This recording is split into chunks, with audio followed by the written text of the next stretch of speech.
Good morning! Hello everyone! Welcome back to my vlog. Mga ka-BSK, mapagpalang araw po sa ating lahat. Ayan, dito uli, gandang araw po dyan. Dito uli, Joyce Juan. At ito, nakapag-welding tayo ng konti, tapos umulan agad. Ngayon naman, dahil masyado nang mahaba yung tahid ng mga manok, kailangan natin bawasan. So yan, nakapagbawas na tayo ng dalawa at natanggal na rin natin yung kanilang isa ba yan? Yan, kanilang palong. So yan, medyo pogi na sila, pwede na sila mga chow at pwede na rin sa ayan. At ito naman isa, medyo bata-bata pa ng konti, pero tatanggalan na natin ng tahid. Yan, tahid para hindi makadisgrasya. Kasi matalim, baka meron silang sabungin na mga hayop. Sigurado matutusok. Tara, gawin natin. Yan mga ka-BSK, tinanggal na po natin yung yung tahid niya, masyadong matalim. Ito, dito.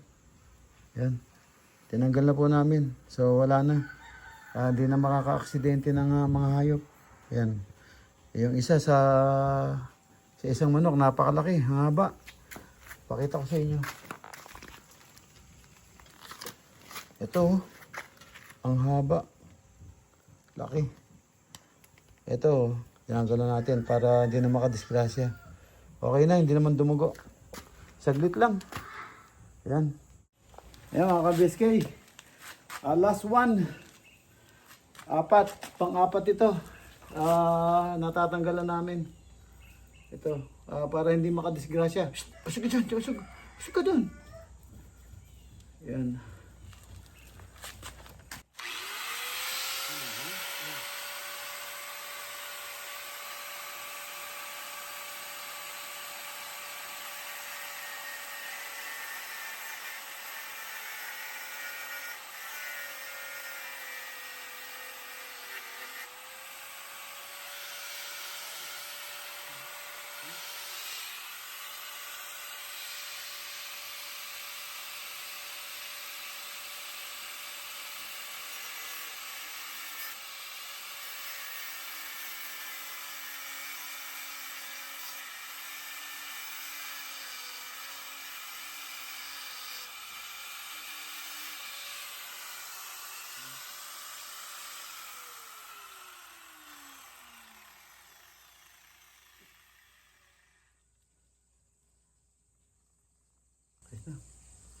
Kaya mga ka-BSK, tanggalan na natin ng yung pinakatahid niya para safe for some animals. Para hindi makatusok. Yan, safe para yung mga animals na aawayin nila na disgrasya. Natutusok yung mga animals. Yan. Tapos na. Last na yun. Pantanggal natin. Ayan. Langaw. Yan mga kabiskay. Andun na yung isa. O yun. Andun na. Nakatali na yung dalawa. Tapos yung isa. Ito. Andyan. Yan siya. Tinanggalan na rin natin ng para pumogi. Hindi lang pwede. Baka makita yung Siyempre, meron kulay pula. So yan, doon lang muna sa tanggal ng tari nila. Masyadong matalim. Pagka may sinasabong silang mga hayop, delikado, natutusok. So yan, ito na lang, isa na lang, last. Tapos na kami. Ayan.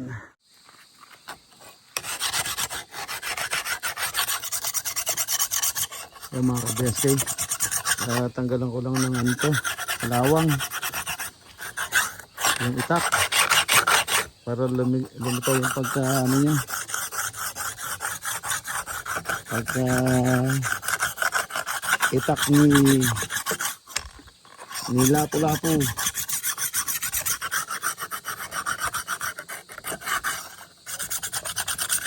Walang pangasa mga kabesay. Hindi pa kami nakakita na bibilan.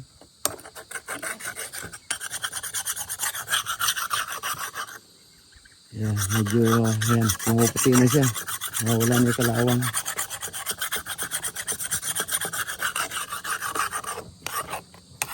Ito, welly. So, matibay. Ito, welly yan, welly. A few moments later. Kaya mga kabeskay, magpapakain muna si Jolan ng manok. Medyo hapon na po. Ayan, bibigyan niya ng konting patuka yung mga manok at saka bibi doon sa kabila. At pati na rin yung kambing. Ayan, at dito siya sa manok ngayon. So lahat ng alaga, bago dumilim, papakainin niyo muna. Ayan, andyan siya sa mga manok. Ayan, tahimik yung manok at kumakain. Ayan, at doon sa pugad na aming ginawa, meron ng nakahapon. Ayan, andun na sa loob ng pugad. Ayan, doon na sila mga itlog niyan. Wala na sila ibang pupuntahan kundi yun lang. Medyo nilayo natin sa dingding para hindi mapasok ng mabait. So ayan, tingnan natin kung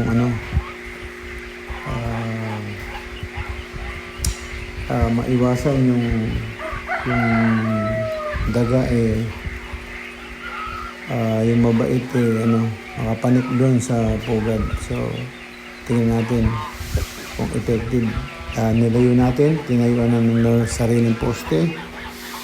So ayan na sila. Ayan, yung isang tandang na kulay pula. Ayan, sintensya na at nilagyan ng tanlad para mapil natin yung talagang tinola. Ayan, so dyan marami na silang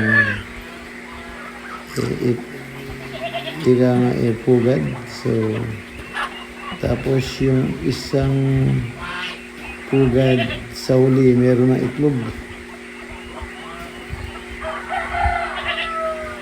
So yan, at sana ma-organize ng maigi yung mga itlog.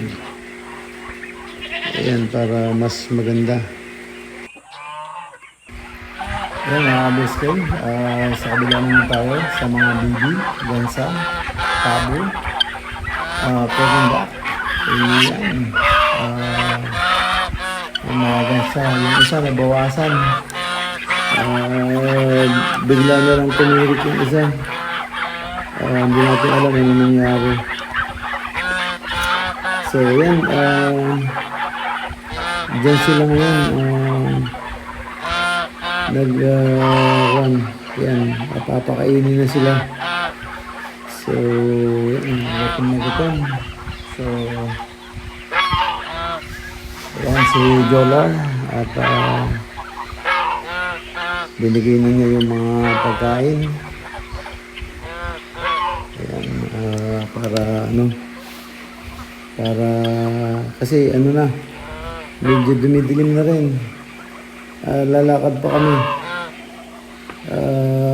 Sana abutan namin bukas yung Western Union, yun.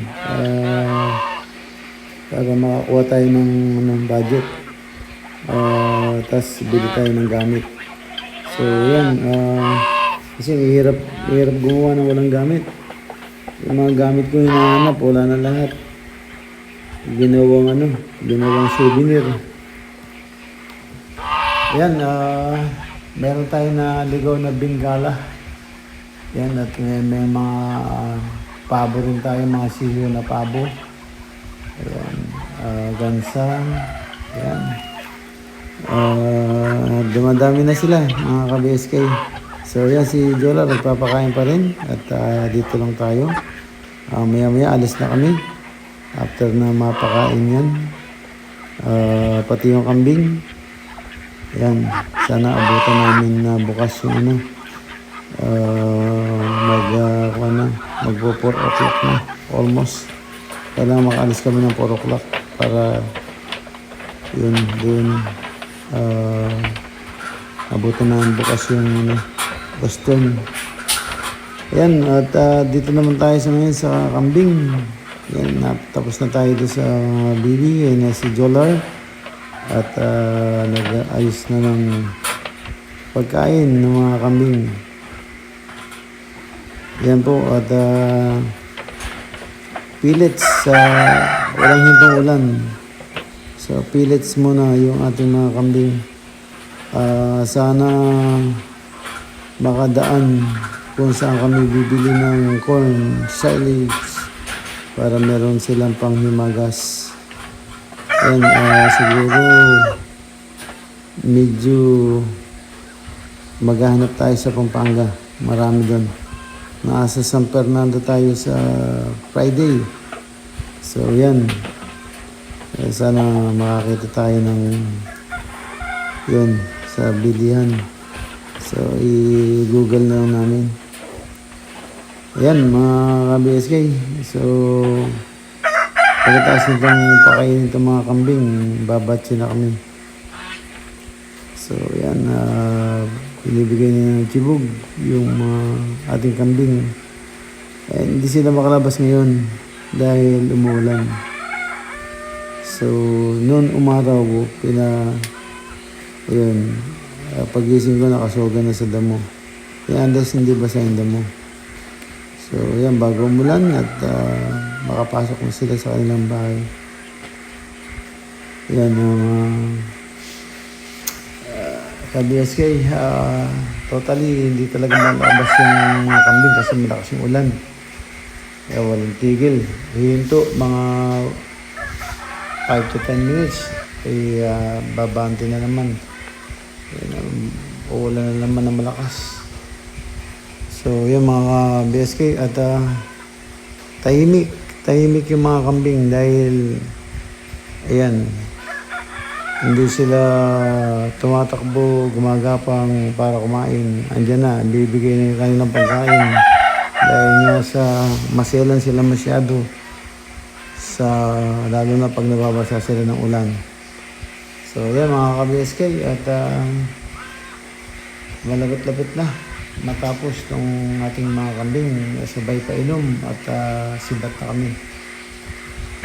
Tingnan natin kung iinom yung ating mga kambing.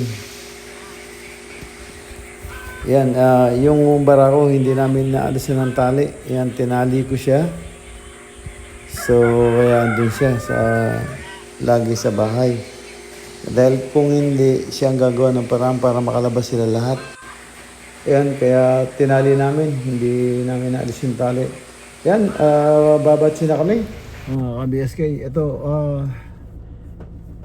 nagpatila kami ng ulan, tapos lumabas kami. Ito, banat na naman yung ulan. So, sobrang dumi ng ating sasakyan. Tinanggal natin yung putik muna. Yun, pagdating namin sa Western Union, saktong alas 5. Saktong alas 5, wala na. Wala nang sarado na. Hindi na kami nakakuha doon. Ito lang, yung sayo ito lang. Kaya dumiretso na lang tayo sa DIY store, bumili ng mga gamit. Ayan mga ka-BSK. Bumili tayo ng gamit. Ayan, plies. Wala akong magamit.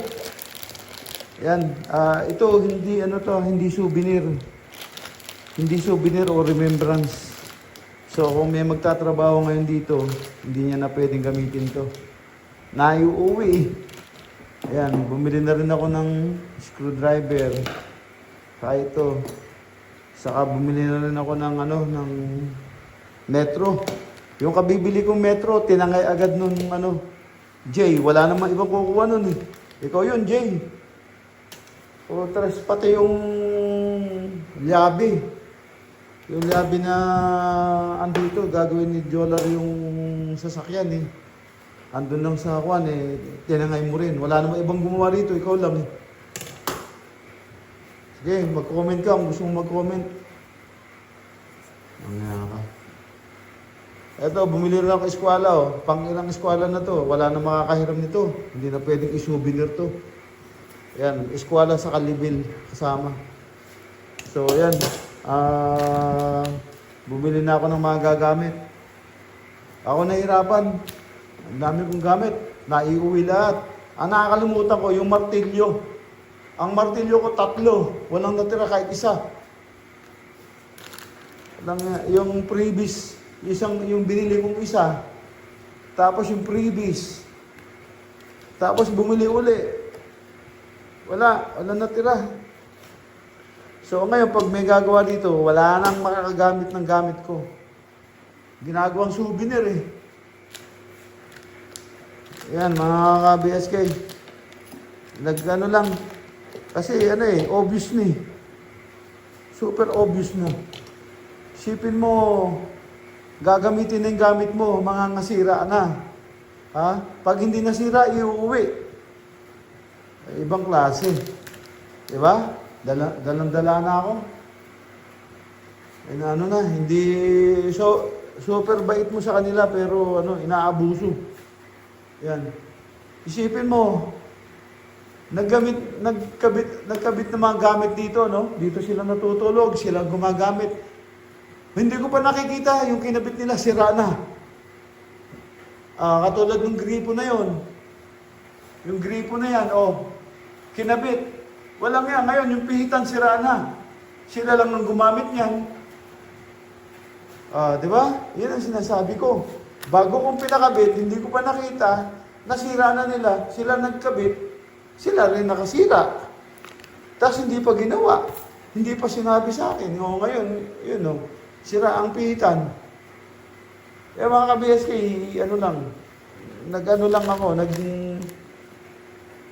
nagsasalita lang ako para alam nila kung nanonood sila. Ayan. May magtatrabaho dito, magdala kayo ng sarili nyong gamit. Hindi nyo na magagamit tong gamit ko dahil hindi na pang to. Hindi pang souvenir to na pwedeng iuwi. Yan mga ka-BSK. Nagano lang tayo ng katotohanan. Experience. Yung mga ka-BSK. Ito yung ginagawa kong kulungan ng aso. Ayan. Ganyan sa kataas. Ayan, ganyan sa kataas. Kulungan ng aso. Ayan. Nakaporma na siya. Hindi ko na-videoan ang ginagawa ko. So, pagpapatuloy ko bukas ng umaga. Gabi na. Gabi na po. Ayan, ang daming palaka. Ayan. Ayan na po yung forma niya. So, yun o, may palaka pa dun. Oh. Ayan po. Oh. May palaka po. Oh. Ayan o. Palaka. Nag-aabang ng mga kulisap. Ayan, naubos na nila yung ano. Kada dapo, kinakain nila no? Opo. Huwag ka malalagyan. So, ayan o. Ang daming ano. Yung, alam mo yung anay na nagkapakpak. Ayan, ang dami. Pero naubos ng mga palaka. Oh, ayan po yung ano, hindi pa nalinis yung mga pinag-weldingan ko. So, ayan po. Gabi na. So, bukas, pagpapatuloy natin bukas. Ayan po. At yung kamote, hindi mo pinaalala, nakakalimutan ko. Wala rin po sa spoon, libre natin. So, bukas pag-uwi ko, no? Sige, Paalala mo na. sa plastic yan. Para ito yung kamote, oh. Dadalhin ko sa binan ko, nakakalimutan ko. Ayan. Ayan. Ayan mga ka-BSK at gabi na po. So, ayan. Pagpapatuloy natin yung gawain bukas. So, ayan. Maraming salamat po sa maghapon. Nakatapos na po ng maghapon at ginabi na po tayo. Ayan. Paalam na po, dito lang po muna. Kitang-kita tayo sa susunod na upload. Ayan, maraming salamat po sa inyo. At ingat-ingat po kayo dyan. Kasama kayo naroon. Ingat po dyan and God bless. Bye-bye, bye-bye.